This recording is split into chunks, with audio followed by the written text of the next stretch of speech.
cut off at the top. This is 7-1, ratios and proportions. You and I just talked about what was a ratio, and you said it. What was a ratio? Fraction, right? Thank you. And then proportion, I'll come back to you in a second. So a ratio is basically a fraction. So here it says comparison of two quantities using division. Well, isn't that a fraction bar, right? Same thing. Extended ratio, this is probably the first time you've seen something like that. An extended ratio is used to compare three or more quantities, A to B to C. Usually you guys would see like 2:3, but now it might be like 2:3:7 or something. It's just an extra one. It's not that big a deal.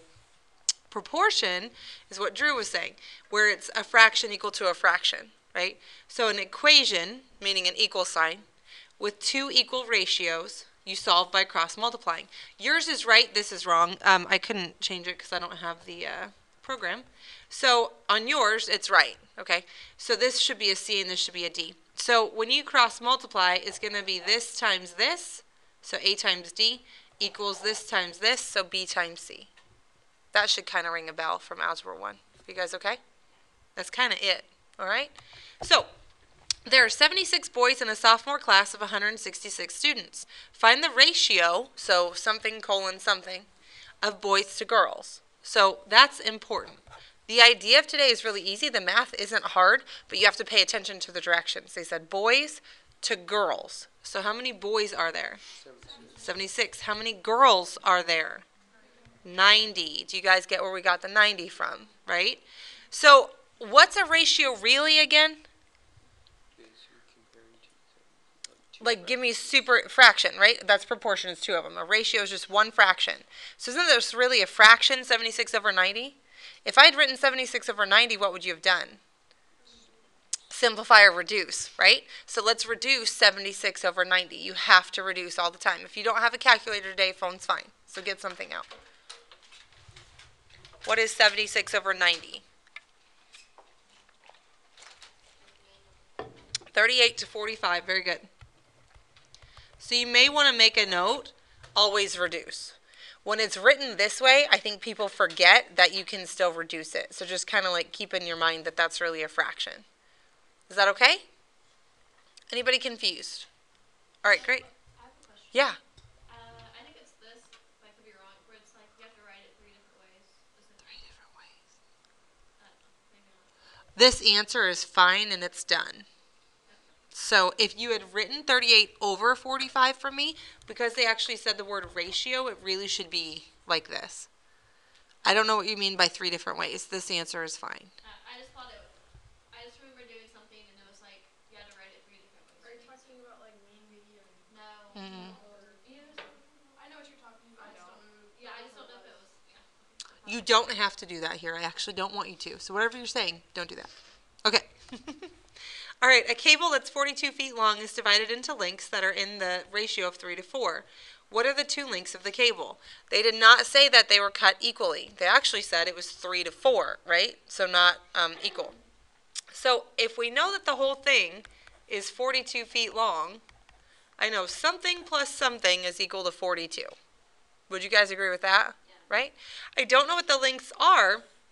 I know the ratios are 3 and 4. So I don't know what any of the lengths are. I'm going to call one length x. So if I do a 3x and a 4x, isn't that really a ratio of 3 to 4? Right? Because 3x over 4x is 3 to 4. So solve for x for me. You solve for x on your own.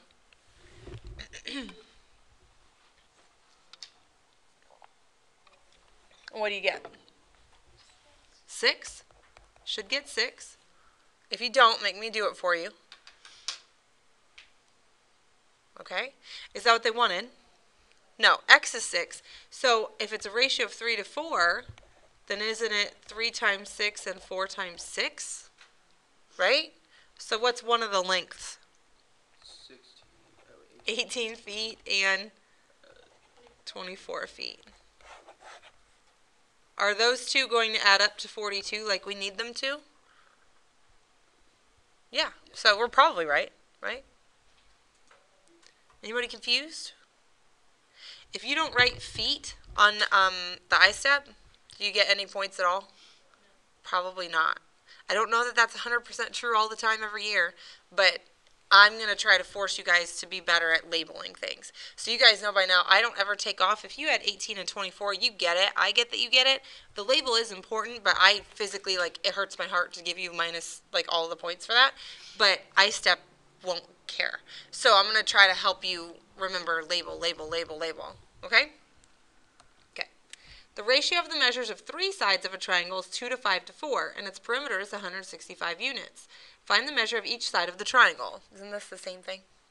Right? It's just 3 of them this time. Okay? So we're going to say 2x plus 5x plus 4x is 165, right? Solve for x.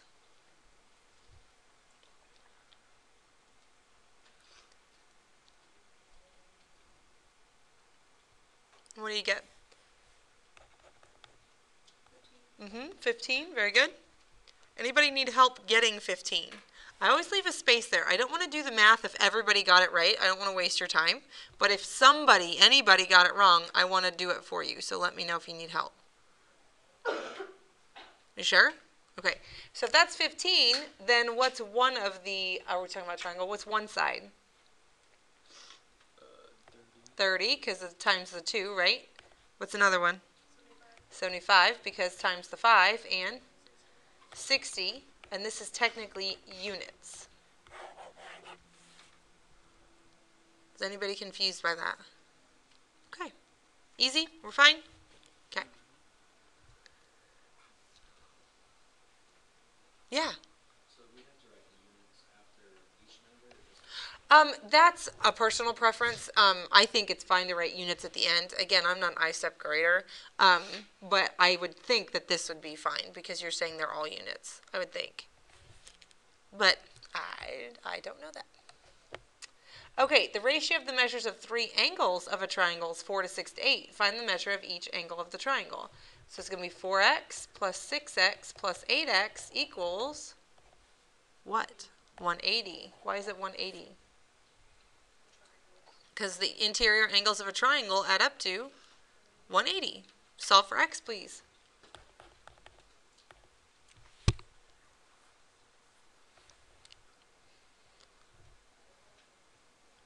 And what do you get?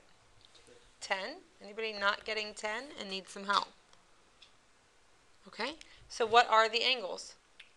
40 degrees, 60 degrees, and 80 degrees. Anybody confused? You sure? Super easy? All right. Backside. Solve the proportion. So we have 1 fraction equal to 1 fraction. This is where you cross multiply. So you take this times this, 3 times 6. I don't do any math yet. I just write it down. Equals this times this. 2x plus 3. Oops. Times x minus 1. That's just what you do. So what is 6 times 3? 18. What are we going to do over here? Non-algebra 2 people, if anybody in here is in algebra 2. What? Okay, what's a fancier word for distributing 2 binomials? FOIL. Yeah, same thing. Either way. Okay? So FOIL. First, outer, inner, last. So what's first times first? 2x squared. Outer minus 2x. Inner plus 3x. Last minus 3. Take your time. FOIL. FOIL is a really easy concept. I know you guys are kind of brushing off the cobwebs today, but FOIL is really easy, so just kind of take your time and ask me to do it again if you need me to. Typically, whenever you FOIL, these inner 2 terms are going to be like terms, and we need to combine them. Okay? So 18 equals 2x squared plus x minus 3. You should be okay. Okay? Whatever you have x squared, blah, blah, blah, what do you want it equal to? Anybody remember? Do you want it equal 18? Does that seem like a rule you remember? No. What do you want it equal to? 0. Okay? So this is now Algebra 1 stuff that I'm hoping comes back to you a bit. If it doesn't, then just pay attention now and you'll be okay. So we want it equal to 0. It's equal to 18, so what am I going to do? Subtract the 18. Technically, it doesn't matter what you do. You could get everything to the left or everything to the right, but it's easier to work with a positive x squared, and you'll see why later. You don't have to, it's just easier. So I would have moved this over anyway, okay? So 0 equals 2x squared plus x. Negative 3 minus that 18 is going to be negative 21.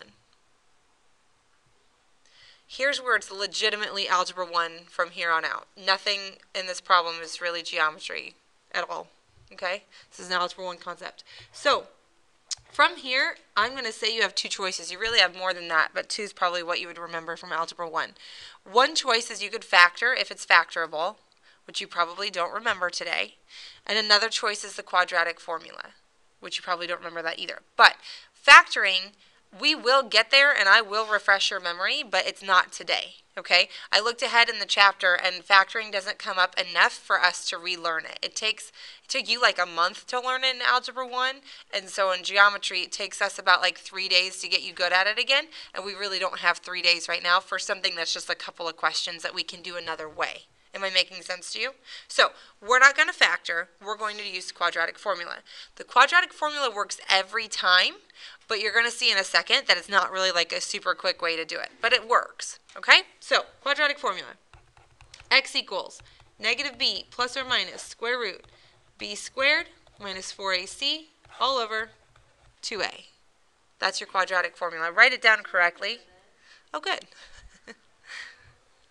So, with the space that you have on your notes, this probably won't be enough because I planned on us factoring it. So, if you look at the very bottom of your notes, you have like a lot of space. You could probably cut that in half and then use half of that to finish these two problems. Okay?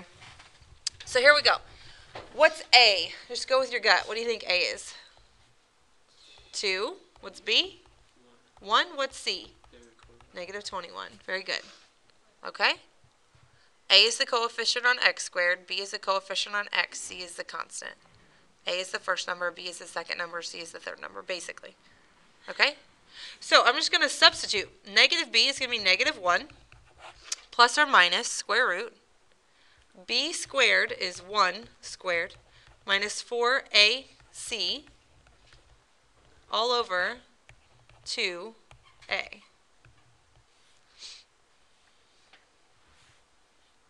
All I did was substitute. That's not fancy. Don't make that hard yet. Okay? I just plugged it into my formula. So now we actually do the problem. Do you see that everywhere I substituted, what did I use that you maybe didn't? Parentheses. You really need to use parentheses, especially for this part right here. If this was a negative squared and you don't use parentheses, you might get it wrong. So you have to be careful. Okay? So order of operations, do you guys use PEMDAS or GEMS? PEMDAS, did anybody ever learn GEMS? Okay, PEMDAS is fine for Algebra 1, but once you get past Algebra 1, it's not really accurate anymore. So PEMDAS stands for parentheses, blah, blah, blah, right? Do you guys see any, none of these are real parentheses, by the way. Do you understand what I'm saying? Those are all multiplication. We just did parentheses to show like that we were putting something there. Real parentheses, what I'm trying to say is like that. Those are real ones, okay? So anyway, we don't really have parentheses. So GEMS is actually kind of better because the G stands for grouping symbols. Instead of a P for parentheses, G stands for grouping symbols. So when you get into geometry and algebra 2 and stuff like that, you don't always have parentheses. Sometimes you have a square root sign, like here, or you have absolute values, or you have a cubed root or something like that. So grouping symbols probably makes more sense. So we're going to start with the square root sign. So that's the order of operations where we have to start first. So negative 1 plus or minus. So now you start all over again, PEMDAS again, or GEMS again. So none of these are parentheses, but this is an exponent. What's 1 squared? 1. 1 times 1 is 1. And then here's what I do. This is a negative times a positive times a negative. What's that going to be? Negative or positive? This is all one big positive. Do you guys understand that? Because a lot of people screw this up. They accidentally use this sign twice. So now I don't look at these signs anymore. I've already taken care of it. I'm just going to look at the numbers. What's 4 times 2? 8 times 21. What's 8 times 20? 168, yeah. So over 4. And of course you can use your calculator, but I think some people use it too much in a question like this, and you actually end up getting it wrong. Okay? So what's 168 plus 1? 169. Anybody know what to do now? Don't you group them in like 2 different? You can split it up now if you want to. I typically simplify the square root first, but what you guys said is fine too. What's the square root of 169? 13, yeah. So negative 1 plus or minus 13 over 4. So here's where I would split it up. Negative 1 plus the 13 over 4, and negative 1 minus the 13 over 4. Do you guys see what I did? Okay, so what's negative 1 plus 13? 12 over 4, which is 3. There we go. And then negative 1 minus 13, negative 14 over 4, which reduces to negative 7 over 2. Factoring would be done in like, I don't know, 15 seconds, but it takes 3 days for you to relearn it. So really it takes 3 days and 15 seconds. So we don't have that, right? So you're going to do quadratic formula if you get a question like this for now, and then I'll reteach you factoring some other time. So was it fun? Probably not. But did you get it right? Yeah, right? Factoring, I don't know that that would have happened. Okay? Anybody still need it? All right. So we're going to do this one now. All right? Cross and multiply. This times this equals this times this. It doesn't matter which one you do first, obviously. It's an equal sign. Okay? So I'm going to do 2 times x squared minus 6x plus 9 equals 12 times x minus 3. Does everybody understand that's the first step? Okay? What do I do?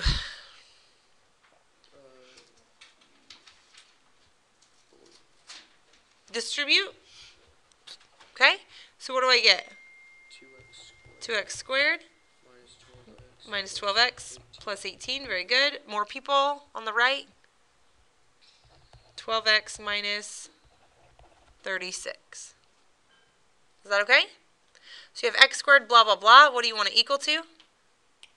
0. Technically, it doesn't matter which we move where. It doesn't matter. But I prefer the x squared to be a positive because if we try to factor, you're going to need it to be positive. If you're doing the quadratic formula, it doesn't matter, but typically most people are better with a positive in the front. Okay? So I'm going to move these two over. So 2x squared. What do I get next? And if it's a minus 12x, then I'm going to subtract 12 more. Minus 24x, right?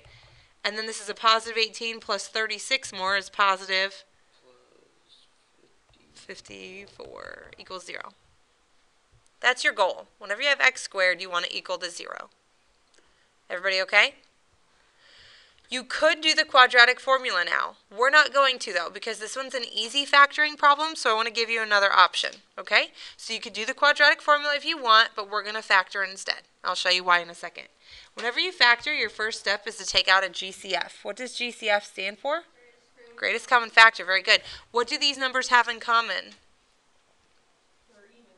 They're even, which means you could pull out a 2, at least, right? Maybe more. We'll find out.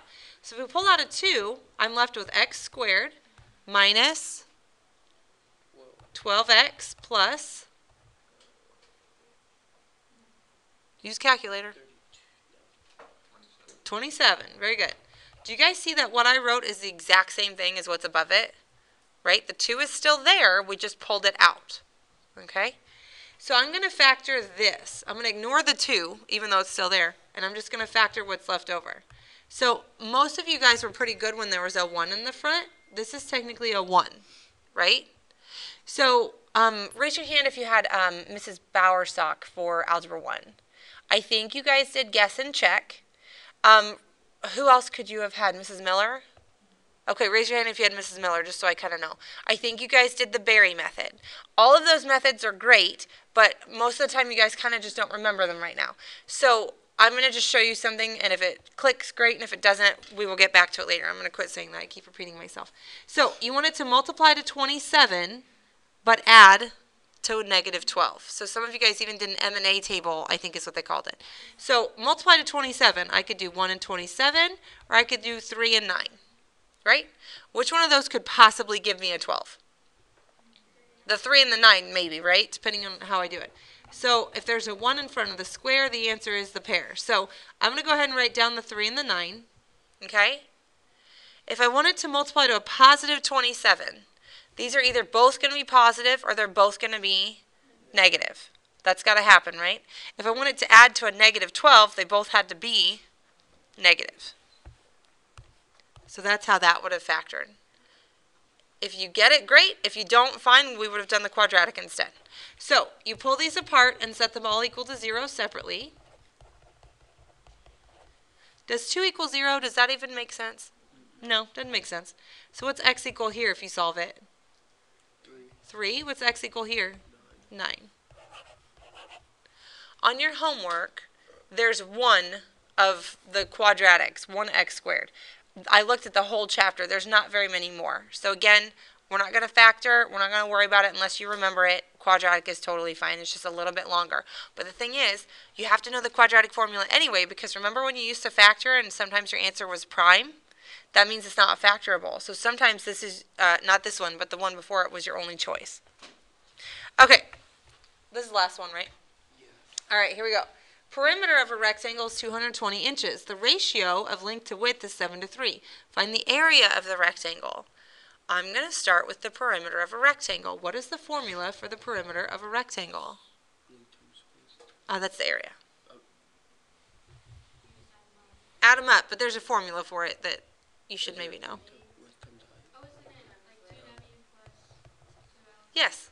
Yeah, perimeter is 2L plus 2W, or backwards, doesn't matter. Okay? So what can I put in right now? What do I know? I know perimeter is 220, don't I?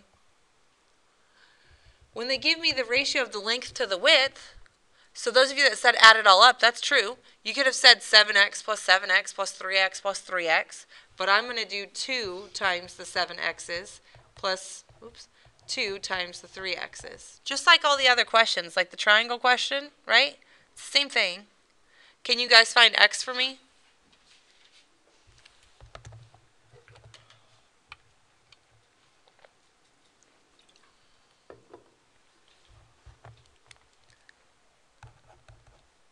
Anybody think you have it? 11. Take your time, get 11. If you're not getting it, make me do it for you, please.